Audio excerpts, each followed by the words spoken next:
Ayan guys, nakapitas ako. Nagpitas ako ng buko. Galing sa buko namin. Yung bonsai. Ayan, meron na ako guys. Makatikim na kami guys. Ayan, oh. Isa lang.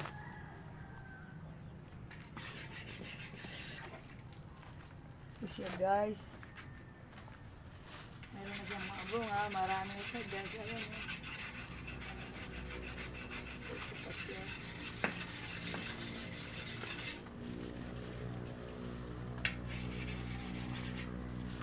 Agoy, malunggay.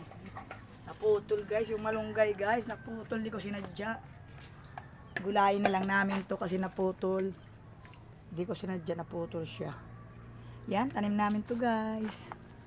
Ang ganda pala pag may tanim. Yung buko namin maliit pa siya pero may bunga na siya. Bonsai kasi siya guys. Salamat guys sa panonood.